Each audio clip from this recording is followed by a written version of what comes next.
Hermanos, la semana pasada quedamos en Hechos capítulo 10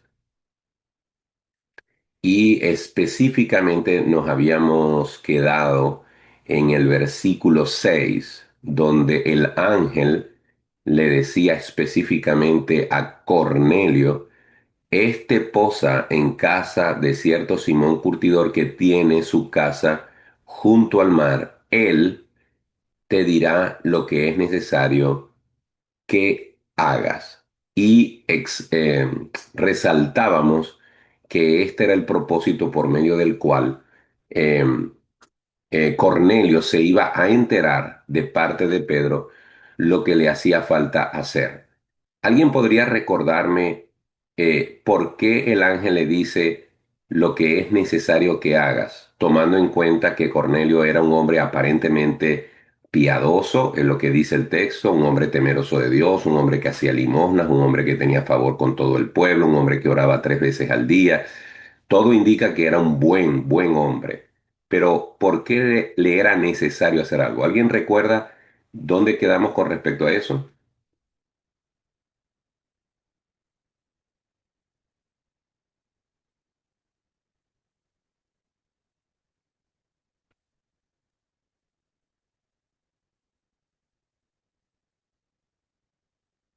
Por levante o ir a la casa de un tañer que se llama Cornillo, Ujú. Sí, que por sí, ahí, pero sí, yo decía en la clase pasada que subrayaran con doble línea la expresión: Él te dirá lo que te es necesario hacer. Y terminábamos la clase hablando de eso. Bexeba Portillo creo que iba a decir algo. Porque aún así él no había sido redimido por la sangre de Cristo y necesitaba reconocer a Jesús como Salvador. Exacto. Y poníamos un ejemplo. Decíamos, el ladrón de la cruz ni era temeroso, ni era piadoso, ni oraba, ni hacía favor con todo el pueblo, ni era un hombre con un corazón inclinado a Dios. Era un delincuente, era una escoria de la sociedad. Por eso estaba siendo crucificado de la manera en que fue crucificado Jesús injustamente. Sin embargo, en los últimos minutos de su vida, tuvo una actitud distinta hacia Cristo, creyó en él y sin tener ninguna de las virtudes que tenía Cornelio, obtuvo lo que él necesitaba para ir al cielo. Y Jesús le dijo: estarás conmigo hoy en el paraíso. En cambio, nuestro querido amigo Cornelio es un hombre admirable, un hombre realmente tan admirable que hasta los mismos judíos reconocían su bondad y su piedad, y sin embargo, ¿verdad? Le era necesario hacer algo. Y de ese algo que le era necesario hacer es de lo que él se va a enterar a través de Pedro. Entonces, en el versículo 7 dice: ido el ángel que hablaba con Cornelio, Cornelio, llamó a 2 de sus criados y a un devoto soldado de los que le asistían, a los cuales envió a Jope después de haberles contado todo. Es decir, él se tomó el tiempo para explicarles lo que... Un segundito aquí que tengo este celular sonando. Entonces, les contó todo lo que él había vivido y los mandó a Jope a buscar a Pedro. Al día siguiente, versículo 9, mientras ellos iban por el camino y se acercaban a la ciudad, Pedro subió a la azotea para orar cerca de la hora sexta. La hora sexta es la hora del mediodía. La hora novena es la hora de las 3 de la tarde. Cerca del mediodía, Pedro subió a la azotea de la casa donde vivía y allí empezó a orar. Ahora, observen lo que dice el verso 10. Y tuvo gran hambre y quiso comer.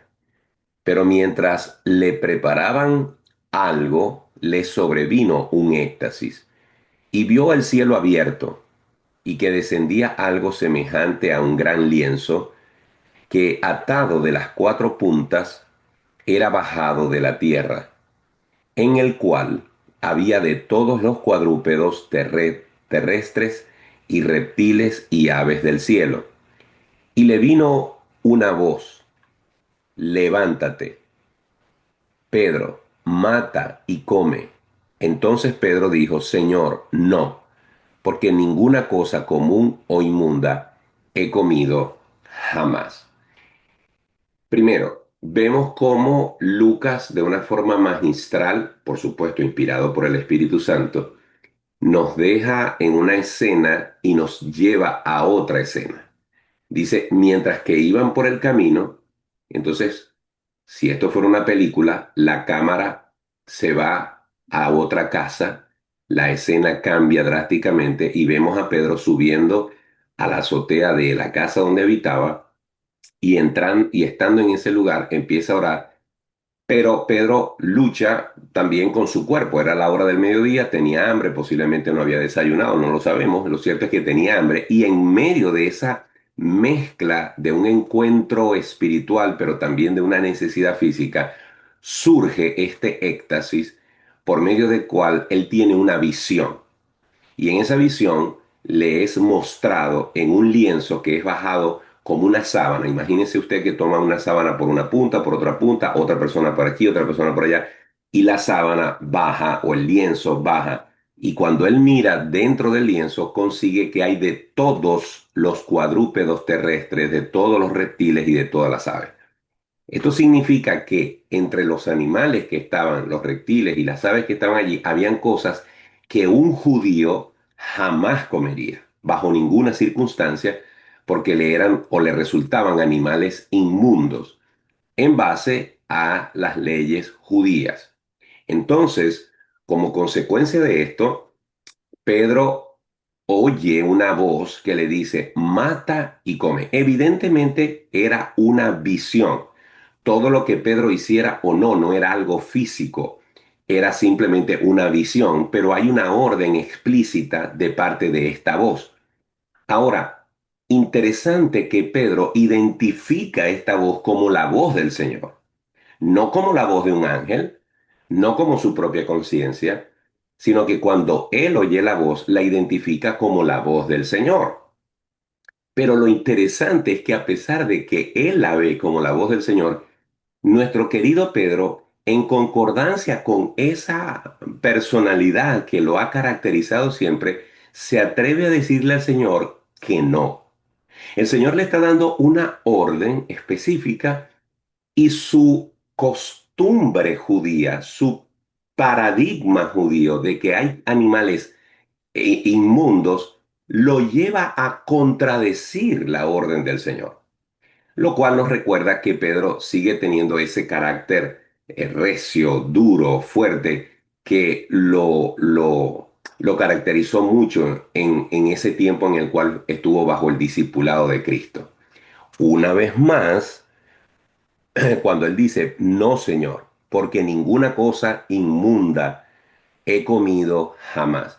Solamente para recordar, ¿se acuerdan cuando Pedro, el Señor le quiso lavar los pies, que dijo Pedro? No, a mí no me vas a lavar los pies. Y cuando Jesús le dijo, si no te lavo los pies, no tendrás parte conmigo. Entonces le dijo, ah, bueno, entonces báñame todo. Es ese Pedro con esas características personales que todavía luchan dentro de él. Pero entonces el Señor le dice, volvió la voz a él la segunda vez y dice esa voz, lo que Dios limpió, por favor subraye eso, no es que los animales no eran inmundos. Pedro tenía razón. Sí, ahí habían animales inmundos de los cuales normalmente un judío no debía comer. Pero observen cómo la voz dice, lo que Dios limpió. Usted no puede limpiar una cosa que ya está limpia. Usted limpia una cosa que es inmunda, que está sucia, que necesita ser limpiada. Lo que Dios limpió, no lo llames tú común. Esto se hizo 3 veces y aquel lienzo volvió a ser recogido en el cielo. Es importante que subrayemos lo que Dios limpió porque todos sabemos y vamos a enterarnos al final de esta historia que ese éxtasis, que esa visión y que ese lienzo Es un mensaje de parte de Dios para preparar la mente y el corazón de Pedro ante un evento tremendo que él va a contemplar. ¿Y cuál es este evento tremendo? Que el Evangelio, que hasta ahora los judíos consideraban para sí, también va a ser entregado y va a ser otorgado. Y la gracia del Señor Jesucristo va a alcanzar al pueblo gentil a quienes los judíos consideran inmundos, a quienes los judíos consideran inaceptables como personas con las que ellos pueden congeniar. Y el Señor está preparando su corazón. Hermanos, hago mención de esto porque el Señor nos habla de diversas maneras para que nosotros podamos cambiar nuestras maneras de pensar, nuestras perspectivas de la vida. A veces tenemos como los caballos que corren en el hipódromo, lo que llaman unas gringolas, que nos impiden contemplar o ver la vida desde una perspectiva más abierta. No estoy hablando de liberalismo, no estoy hablando de ser relativo y de no tener valores firmes. Estoy hablando de que a veces nos ponemos aquí unas limitaciones y esto nos hace incapaces de poder interpretar y ver, comprender, aceptar, manejar las perspectivas que no coinciden con las nuestras. Y nos hacen intolerantes y nos hacen incapaces de poder ver la realidad de otra persona, de ponernos en sus zapatos. Y a veces con esa limitación que ponemos a nuestra propia visión, somos incapaces de poder ministrar, ayudar, aconsejar a otras personas. En mi labor pastoral me ha costado derribar, tumbar muchas paredes que yo mismo me había construido y poder entender que la vida humana requiere de una apertura mayor para ser tolerantes, amorosos, ser receptivos, ser pacientes con aquellos que no piensan como yo, que no actúan como yo y que no ven la vida como yo. Repito, eso no necesariamente significa que yo voy a perder mis fundamentos innegociables de mi fe como cristiano, pero sí me ayuda a ser más bondadoso para con los demás. Así que es importante resaltar que esta visión, que este éxtasis y este lienzo bajado desde el cielo está preparando la mente y el corazón de Pedro para lo que va a acontecer. Como les dije, vamos a pasar bastante tiempo en este capítulo, por eso quiero dejar los minutos que quedan para que ustedes también reflexionen sobre lo que yo he dicho, ¿ok? Me gustaría escuchar en estos 4 minutos que quedan si hay alguien que quiera agregar brevemente algo a este tema que hemos desarrollado en el día de hoy con respecto a la visión o éxtasis que tuvo el hermano Pedro. ¿Hay algo que decir? ¿Algo que agregar?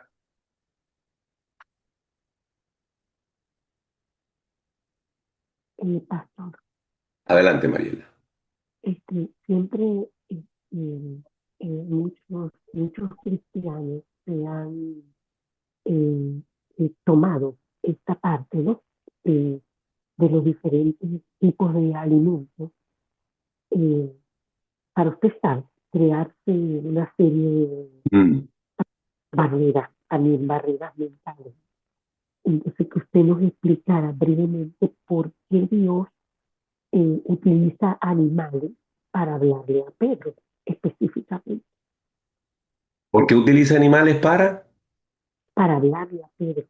Ok, muy bien. Bueno, una Son vez algunos. más, una vez más, gracias por tu pregunta porque me permite reafirmar lo que vengo hablando. Recuerden que el Evangelio se está desplegando como una alfombra que se va abriendo. O sea, las alfombras vienen casi siempre enrolladas, ¿verdad? Y luego la alfombra se va expandiendo en el salón donde se va a instalar. El Evangelio se está desenvolviendo desde el punto de vista étnico. Primero empieza con los judíos, luego pasa a los primos lejanos de los judíos, que son los samaritanos, ya eso lo vimos en capítulos anteriores, y ahora la siguiente fase, la siguiente etapa, son el pueblo más cercano, que es el pueblo gentil. Por aquí dice Fátima, buen día. En efecto ocurre que algunos creyentes adoptan acciones que en vez de llamar en vez de llamar a la inclusión, generan cierto rechazo como si el Señor es solo de ellos. Perfecto, Fátima. De eso se trata. Entonces, los judíos hasta este momento, y si ustedes ven lo que dice la Escritura, no lo dice antes y lo dice después. Los judíos cristianos, los judíos convertidos, están compartiendo el evangelio solamente con judíos. Y, y Felipe se atrevió a compartirlo con los samaritanos. Y fue tan notable que los samaritanos, que ya eran rechazados por los judíos, aceptaran el evangelio, que Pedro y Juan tuvieron que ir hasta allá a terminar el trabajo, a asegurarse de que habían recibido una buena predicación. No podían creer que los samaritanos recibieran también la gracia que ellos habían recibido. Y luego que les predicaron Juan y Pedro personalmente a los samaritanos, terminaron el trabajo cuando los mandaron a bautizar y allí ya quedó cerrada esa parte. Ahora viene una nueva fase. Ahora el Evangelio va a entrar oficialmente. Ayer yo tuve un sermón en la iglesia acerca de un evento donde Jesucristo estuvo dispuesto, no entró, pero estuvo dispuesto a ir a la casa de un centurión que lo mandó a llamar para que sanara a su esclavo enfermo. Y el centurión no permitió que Jesús entrara. Le dijo, basta una palabra tuya y mi siervo sanará. Di la palabra y mi siervo sanará. Eh, y esto demuestra que Jesús, aunque estaba dispuesto a romper esa barrera, estas barreras todavía estaban allí. Así que fue como que una pequeña preview de lo que iba a suceder después. Entonces, aquí oficialmente está a punto de ocurrir un evento tremendo, y es que el Espíritu Santo va a descender y va a ministrar sobre personas que no son judías. Pero eso va a causar un impacto tan fuerte en la vida de Pedro que si el Señor no prepara su corazón con algo contundente, él no va a poder entenderlo. Y que conste que Pedro no terminó de entender aquí. Él conecta este evento del lienzo y los animales cuando ve lo que pasa en casa de Cornelio. De hecho, Pedro dice allá, más adelante, ahora entiendo, ahora comprendo que ¿qué significaba que que el Señor le presentara animales? Bueno, Dios le está diciendo lo que Dios limpió. En un momento de la historia de Israel, el Señor le puso límites a ciertos animales para que no comieran, por ejemplo, cerdo, para que no comieran ciertos otros animales que eran considerados impuros. Ahora, deliberadamente, porque Dios es soberano, le muestra estos animales y le dice, mata y come. Y cuando Pedro, dentro de su mente cuadrada judía, dentro de esos límites que él entendía que tenía la ley, pone la ley por encima de la orden del Señor, porque el Señor le está diciendo, haz esto, y él le dice, no, yo no voy a comer de esto porque tú me has dicho a mí que esto es impuro. Pero Dios le dice, no llames impuro lo que ya yo limpié. Es decir, Dios en su soberana voluntad abrió ese cuadro y ahora Él está diciendo, el paradigma ha sido roto. Ahora yo voy a incluir en el pueblo mío no solamente a los descendientes de Abraham desde el punto de vista del linaje, sino que ahora se va a cumplir la promesa que en Abraham serán benditas todas las naciones de la tierra. Así que en respuesta a tu pregunta, Mariela, la razón por la que usó esos animales y por la que lo invita a comer de animales que eran considerados impuros, pero que ahora no, es porque ese es el ejemplo que está usando el Señor para ablandar, para ministrar, para que Pedro pueda ir preparando su mente y su corazón para el impacto que se va a llevar cuando vea que en la casa de unos gentiles también ocurre un nuevo Pentecostés, lo cual va a ser tremendamente importante para el Evangelio. Creo que alguien más nos escribió, no, creo que no. Gracias, Fátima, porque tu mensaje nos resume muy bien. Y lo que quise decir es que lo que podemos aprender de este éxtasis, de esta visión, de esta respuesta de Pedro y de la respuesta del Señor, no llames tú inmundo lo que ya yo limpié, es que estemos dispuestos a ser tolerantes, comprensivos, pacientes, abiertos con personas que tienen un estilo de vida o que tienen una manera de pensar que aunque yo no la comparta, Sin embargo, el Señor me invita a ser tolerantes porque es la única forma de mostrarle a esas personas el amor de Dios. No podemos Sí, saber qué plan tiene Dios con esas personas y nuestra actitud no debe ser una actitud de rechazo, sino una actitud dispuesta. Les voy a poner un ejemplo y con esto termino. A nuestra iglesia en este instante está asistiendo un joven que se llama Michael, no habla español, vive cerca de la iglesia. Hace varios meses fue contactado en una de nuestras salidas evangelísticas, fue contactado por unos muchachos y este muchacho aparentemente alguna vez tuvo una vida eclesiástica, iba a la iglesia, no sabemos qué le pasó, pero él está enemistado con Dios y ahora se ha vuelto un acérrimo crítico del evangelio de Dios, empieza a cuestionar a Dios y se ha ido haciendo amigos de algunos jóvenes de la iglesia. Al principio empezaba hablando afuera, cuando terminaba el servicio, él esperaba a un joven de la iglesia específicamente, hablan en inglés y cómo conversaban. Y se han ido uniendo a otros y resulta que este muchacho ahora está asistiendo a las reuniones de jóvenes. Por supuesto, a mí se me prendieron las alarmas. Pero en mi mente humana, en mi carne humana, yo quisiera decirle a ese muchacho, mira, arranca de aquí porque yo no voy a dejar que me envenenes a mis jóvenes. Pero hacer eso, tener esa actitud, podría cortar la posibilidad de que ese joven conozca a Cristo.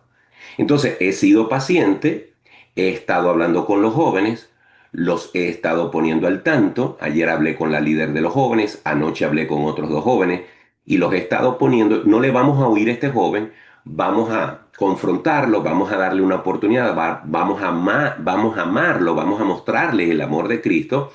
Evidentemente, si él insistiese en estar entre nosotros para envenenar a los jóvenes, pues tendré que ser firme y decirle, mira, si ese es tu propósito, no te podemos tener aquí. Pero si tu propósito es escuchar de Cristo, si tu propósito es estar abierto a lo que Dios quiere hacer en tu vida, eres bienvenido y te abrazaremos y te recibiremos. Conclusión, debemos ser tolerantes porque no sabemos de qué manera Dios puede obrar. Dice Ron, más adelante eso también afecta, también, Ron, no entendí mucho lo que dices aquí, si lo puedes decir con tu voz, sería El bueno. afecte, el afecte las cosas que puede Oh, comidar. sí, evidentemente hay un tema con respecto, y todavía eso está vigente entre los cristianos, de que si se puede comer cerdo, que si no se puede comer cerdo, que si se puede tomar este líquido, que si se puede comer sangre, que si se puede comer morcilla, que si se puede comer chorizo, que si... Ese no es el tema en esta ocasión, ¿ok? Pero evidentemente, otra cosa importante que va a suceder una vez que caiga este paradigma, no puedo seguir avanzando porque es muy tarde, pero una de las cosas que tenemos que entender es esta. Eh, a raíz de que el Evangelio fue llevado y ha sido llevado a todas las naciones y a todas las culturas, si nosotros tuviésemos que ir mañana a Tailandia, nos impactaría lo que un cristiano se puede comer en Tailandia. Puede ser que coma perro, puede ser que coma algún tipo de serpiente, porque eso allá es normal y para ellos eso es normal. Pero si un cristiano hindú nos viera comer, por ejemplo, un bistec de carne, acuérdense que para los hindúes la vaca es sagrada. ¿Ok?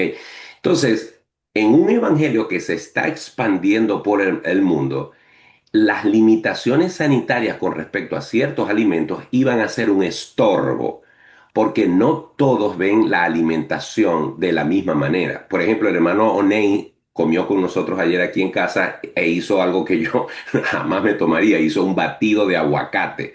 Así mezcló aguacate con leche. Yo nunca me hubiera tomado eso. De hecho, yo le dije, aparta eso de mí. Pero aquí hubo gente que se lo tomó y a él le encanta. Entonces, si yo me metiera en la cabeza que el batido con aguacate es algo que yo, un cristiano, no puede comer, yo me hubiese visto afectado por eso el día de ayer.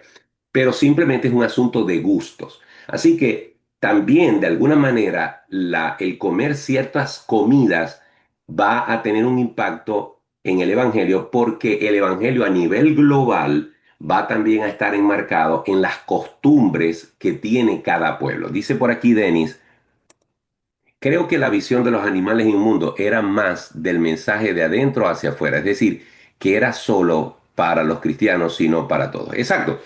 Sin duda, el mensaje tiene que ver es con eso, es decir, la concepción judía de que el evangelio, hasta ese momento ellos creían que era para ellos nada más, y ahora, y repito, en el texto lo vamos a ver, cómo con asombro los judíos que vieron lo que sucedió en casa de Cornelio dicen, ahora comprendemos, ahora entendemos, incluso cuando Pedro les da el reporte en el capítulo 11, los hermanos que escucharon el reporte dijeron, de manera que también a los gentiles les es dado lo que a nosotros nos fue dado.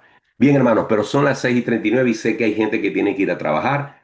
Estuvo muy buena la clase para mí, espero que para ustedes también. Y que el Señor les bendiga, que el Señor les guarde y si Dios quiere, nos vemos mañana. Pórtense bien.